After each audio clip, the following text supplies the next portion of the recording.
জানিয়ে দেব এই মুহূর্তে হাতে পাওয়া সর্বশেষ গুরুত্বপূর্ণ আপডেট বাংলা সংবাদ। শুরুতেই থাকছে বিডিআর হত্যাকাণ্ড ঘটানোর পর শেখ হাসিনার কর্মকাণ্ড রহস্যজনক ছিল বলে মন্তব্য করেছেন বিএনপির জাতীয় স্থায়ী কমিটির সদস্য মেজর অবসরপ্রাপ্ত হাফিজউদ্দিন আহমেদ। তিনি বলেন, আওয়ামী লীগ ক্ষমতায় আসার সাথে সাথে 2009 সালে বিডিআর হত্যাকাণ্ডের ঘটনা ঘটলেও এখনও ধোঁয়াশা রয়ে গেছে। বিডিআর হত্যাকাণ্ড ছিল অত্যন্ত ন্যাক্কারজনক। বাংলাদেশকে একটি ব্যর্থ অকার্যকর রাষ্ট্রে পরিণত করার উদ্দেশ্যে এই হত্যাকাণ্ড চালানো হয়েছিল। এবারে জানাবো শেখ হাসিনাকে নিয়ে কি করবে নয়াদিল্লি। ছাত্র জনতার তুমুল আন্দোলনের মুখে ক্ষমতা ছেড়ে পালিয়ে ভারতে আশ্রয় নিয়েছেন সাবেক প্রধানমন্ত্রী শেখ হাসিনা। 5ই আগস্ট হাসিনা নাটকীয়ভাবে ক্ষমতা হারানোর পর তিনি একটি সামরিক হেলিকপ্টারে করে ভারতে পালিয়ে যান। গণমাধ্যমের বিভিন্ন খবরে বলা হয়েছিল হাসিনা যুক্তরাজ্য, যুক্তরাষ্ট্র এবং সংযুক্ত আরব আমিরাতে আশ্রয়ের চেষ্টা করেছিলেন, কিন্তু দেশগুলো জানিয়ে দিয়েছে তাদের দেশে স্বৈরাচারের জায়গা হবে না। এই পরিস্থিতিতে তাকে হয়তো ভারতের রাজনৈতিক আশ্রয় প্রার্থী হিসেবে থাকতে হবে, না হয় দেশে ফিরে আসতে হবে। বর্তমানে শেখ হাসিনাকে নরেন্দ্র মোদী সেখানে আশ্রয় দিয়ে একটা উভয় সংকটে পড়েছেন। না পারছেন দেশে রাখতে, না পারছেন বাংলাদেশে ফেরত পাঠাতে, না পারছেন তৃতীয় কোনো দেশে স্থানান্তর করতে। প্রিয় দর্শক, এই বিষয়ে বিবিসির একটি বিস্তারিত প্রতিবেদন আমাদের হাতে এসেছে, সঙ্গে থাকুন। জানাবো, গুম অবস্থায় আল্লাহর কাছে কাঁদতাম, লাশটা যেন কুকুরকে না খাওয়ায়। 8 বছর আয়নাগরে গুম থাকার বর্ণনা দিলেন জামায়াতের সাবেক আমির গোলাম আজমের ছেলে সেনাবাহিনীর সাবেক ব্রিগেডিয়ার জেনারেল আব্দুল্লাহিল আমান আজমি। তিনি বলেন, গুম অবস্থায় বারবার মনে হতো তারা হয়তো আমাকে ক্রসফায়ার করে হত্যা করবে। আমি রাতে তাহাজ্জুদ পড়ে আল্লাহর কাছে শুধু কান্নাকাটি করতাম, আমার লাশটা যেন পরিবারের কাছে যায়। এদিকে আমিরাতে দণ্ডপ্রাপ্ত সেই 57 বাংলাদেশিকে ক্ষমা। বাংলাদেশের বৈষম্য বিরোধী আন্দোলনকে সমর্থন জানিয়ে সংযুক্ত আরব আমিরাতে মিছিল করেছিল প্রবাসী বাংলাদেশিরা। দেশটিতে মিছিল বা সমাবেশ নিষিদ্ধ হওয়ায় মিছিলে অংশ নেওয়া আটক হন 57 জন বাংলাদেশি, যাদের শাস্তি মওকুফ করার ঘোষণা দিয়েছে আরব আমিরাত। তবে তাদের সেদেশে না রেখে শিগগিরই বাংলাদেশে পাঠানোর কথা জানিয়েছে দেশটি। এবারে থাকছে 5 মামলায় খালাস পেয়েছেন বিএনপি চেয়ারপারসন বেগম খালেদা জিয়া। এদের মধ্যে 2টি মামলা জন্মদিন পালন ও মুক্তিযোদ্ধাদের কটূক্তি করার অভিযোগে করা, বাকি 3টি মানহানির অভিযোগে করা। মঙ্গলবার সকালে সিএমএম আদালতের বিচারক মাহবুবুল আলম তোফাজ্জল হোসেন মিয়া এ রায় ঘোষণা করেছেন। এবং সর্বশেষ জানাবো, ছাত্র পরিচয় দিতেই রোগীর স্বজনদের পেটালেন আনসার সদস্যরা। রাজশাহী মেডিকেল কলেজ হাসপাতালে ছাত্র পরিচয় দেওয়ার পর আনসার সদস্যরা এক শিক্ষার্থীকে মারধর করেছে বলে অভিযোগ পাওয়া গেছে। ওই ছাত্রকে 3 জন আনসার সদস্য মিলে মারধর করে। সোমবার দুপুরে জরুরি বিভাগের পাশেই ঘটে ঘটনা। এ ঘটনায় উজ্জ্বল হোসেন নামের এক আনসার সদস্যকে দায়িত্ব থেকে সরিয়ে দিয়েছে হাসপাতাল কর্তৃপক্ষ। আরও 2 জন আনসার সদস্যের সম্পৃক্ত থাকার অভিযোগ রয়েছে। তদন্ত করে তাদের বিরুদ্ধেও আইনানুগ ব্যবস্থা নেওয়া হবে বলে জানিয়েছে হাসপাতালের পরিচালক brigadier general SM Shamim Ahmed. এতক্ষণ শিরোনাম শুনছিলেন, এবার বিস্তারিত। প্রিয় দর্শক, আপনি যদি এই চ্যানেলে নতুন হয়ে থাকেন, ভিডিওটি দেখতে দেখতে চ্যানেলটি সাবস্ক্রাইব করে আমাদের সঙ্গে থাকুন। আর এই ভিডিও সম্পর্কে আপনি আপনার মূল্যবান মতামতটি কমেন্ট বক্সে জানিয়ে দিন। আর হ্যাঁ প্রিয় দর্শক, জানিয়ে দিন ভিডিওটি কোথা থেকে দেখছেন। বিডিআর হত্যাকাণ্ডের পর শেখ হাসিনার কর্মকাণ্ড ছিল রহস্যজনক, মেজর হাফিজ। বিডিআর হত্যাকাণ্ড ঘটনার পর শেখ হাসিনার কর্মকাণ্ড রহস্যজনক ছিল বলে মন্তব্য করেছেন বিএনপির জাতীয় স্থায়ী কমিটির সদস্য মেজর হাফিজউদ্দিন আহমেদ। তিনি বলেন, আওয়ামী লীগ ক্ষমতায় আসার সাথে সাথে 2009 সালে বিডিআর হত্যাকাণ্ডের ঘটনা ঘটলেও এখনও ধোঁয়াশা রয়ে গেছে। বিডিআর হত্যাকাণ্ড ছিল অত্যন্ত ন্যাক্কারজনক। বাংলাদেশকে একটি ব্যর্থ এবং অকার্যকর রাষ্ট্রে পরিণত করার উদ্দেশ্যে এই হত্যাকাণ্ড চালানো হয়েছিল। মঙ্গলবার গুলশানের বিএনপি চেয়ারপারসনের রাজনৈতিক কার্যালয়ে সাংবাদিকদের সঙ্গে আলাপকালে তিনি এ মন্তব্য করেন। মেজর হাফিজ বলেন, বিডিআর হত্যাকাণ্ডের ঘটনায় নতুন করে বিচারের দাবি জানানো হয়েছে। কমিশন গঠন করতে প্রধান উপদেষ্টার কাছে স্মারকলিপি দেওয়া হয়েছে। স্বরাষ্ট্র উপদেষ্টা নতুন করে তদন্ত করার উদ্যোগ গ্রহণ করায় তাকে ধন্যবাদ জানাই। পিলখানা হত্যাকাণ্ড নিয়ে মেজর হাফিজ বলেন, দেশপ্রেমিক সেনাবাহিনী নৈতিক বল ভেঙে ব্যর্থ রাষ্ট্র করতে এই হত্যাকাণ্ড চালানো হয়েছিল। আওয়ামী লীগের শীর্ষ নেতৃত্ব সহ অনেকেই জড়িত। বিডিআর প্রধান শাকিল সেনাপ্রধানের কাছে সাহায্য চাইলেও পাঠায়নি সেনাবাহিনী। বিদ্রোহের কথা শুনলে বিদ্রোহ দমন করা সেনা কর্মকর্তাদের দায়িত্ব। সেনাবাহিনীর হত্যাকাণ্ডের পরপরই সাজোয়া যানসহ মিলিটারি অ্যাকশনে যাবার কথা থাকলেও সেনাপ্রধান 46 ব্রিগেডিয়ার কমান্ডার করতে দেয়নি। সরকার প্রধানের ভূমিকাও ছিল প্রশ্নবিদ্ধ। সুবেদারকে বাহিনীর প্রধান করা নজির পৃথিবীর ইতিহাসে নেই উল্লেখ করে মেজর হাফিজ বলেন, সরকার প্রধান এবং সরকারি দলের যোগসাজশেই বিডিআর হত্যাকাণ্ড হয়েছিল। হত্যাকাণ্ডের পর কয়েকটি কমিশন করলেও সেগুলোর কোনো কার্যক্রম দেখা যায়নি। সেনাবাহিনীর ইনকোয়ারি রিপোর্টগুলো অন্ধকারে রয়ে গেছে। মেজর হাফিজ বলেন, আওয়ামী লীগের সরকার বিডিআর হত্যাকাণ্ডের সুষ্ঠু পরিণতির কোনো ব্যবস্থা করেননি।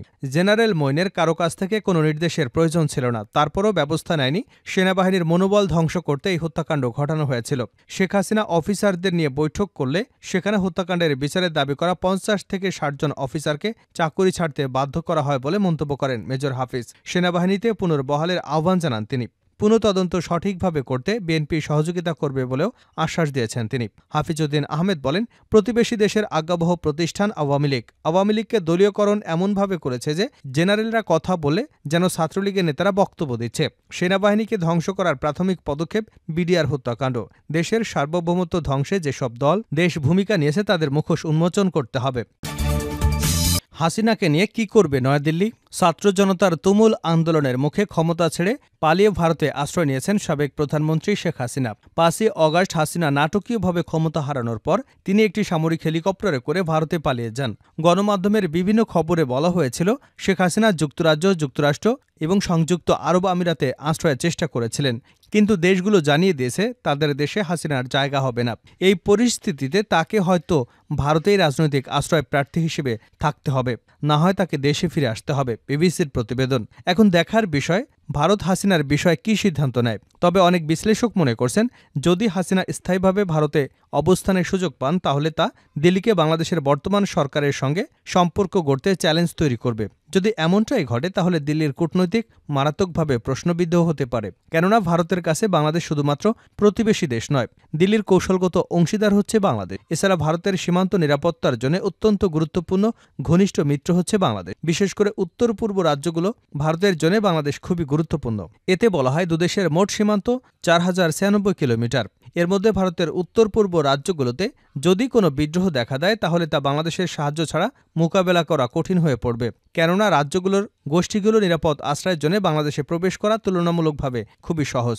২০০৯ সালে শেখ হাসিনা আওয়ামী লীগ ক্ষমতায় আসার পর জাতিগত বিদ্রোহীদের দমন করতে ভারত তেমন কোনো বেগ পোহাতে হয়নি, কেননা হাসিনা ভারতের সাথে বেশ কয়েকটি সীমান্ত বিরত বন্ধুত্বপূর্ণভাবে নিষ্পত্তি করেছিল। সীমান্ত নিরাপত্তার মূল্যে থাকলেও আর্থিক দিকও এখানে বেশ গুরুত্বপূর্ণ। হাসিনার ১৫ বছরের শাসনামলে দুই দেশের মধ্যে বাণিজ্য সম্পর্কের বিকাশ ঘটে। ভারত তার উত্তর পূর্বাঞ্চলীয় রাজ্যগুলিতে পণ্য পরিবহনের জন্য বাংলাদেশের সড়ক, নদী এবং রেলপথ ব্যবহারের সুযোগ পেয়েছে। ২০১০ সাল থেকে ভারত অবকাঠামো উন্নয়ন প্রকল্পের জন্য বাংলাদেশকে $৭ বিলিয়ন বেশি ঋণ দিয়েছে। তবে হাসিনার এমন আকস্মিক ক্ষমতা হারানোয় পুনরায় বাংলাদেশের সাথে সম্পর্ক পুনরুদ্ধার করা দিল্লির জন্য বেশ কঠিন হয়ে পড়েছে। গুম অবস্থায় আল্লাহর কাছে কাঁদতাম, লাশটা যেন কুকুরকে না খাওয়ায়। ৮ বছর গুম থাকার বর্ণনা দিলেন জামায়াতে ইসলামের সাবেক আমির গোলাম আজমের ছেলে, সেনাবাহিনীর সাবেক ব্রিগেডিয়ার জেনারেল আব্দুল্লাহিল আমান আজমি। তিনি বলেন, গুম অবস্থায় বারবার মনে হতো তারা হয়তো আমাকে ক্রসফায়ার করে হত্যা করবে। আমি রাতে তাহাজ্জুদ পড়ে আল্লাহর কাছে শুধু কান্নাকাটি করতাম, আল্লাহ আমার লাশটা যেন কুকুরের খাদ্যে পরিণত না হয়, আমার লাশটা যেন আমার পরিবারের কাছে যায়। মঙ্গলবার রাজধানীর জাতীয় প্রেস ক্লাবের মিলনায়তনে আয়োজিত এক সংবাদ সম্মেলনে তার গুমের এমন বর্ণনা দিতে গিয়ে তিনি বারবার কেঁদে ফেলছিলেন। তবে তিনি সশরীরে সংবাদ সম্মেলনে উপস্থিত হননি, অনলাইনে ভার্চুয়ালি কথা বলেন। আব্দুল্লাহিল আমান আজমি বলেন, যখন আমার বাসায় তারা আসলো তখন তাদের কাছে আমি জানতে চেয়েছিলাম আপনারা কারা, পরিচয় কি, পরিচয়পত্র দেখান।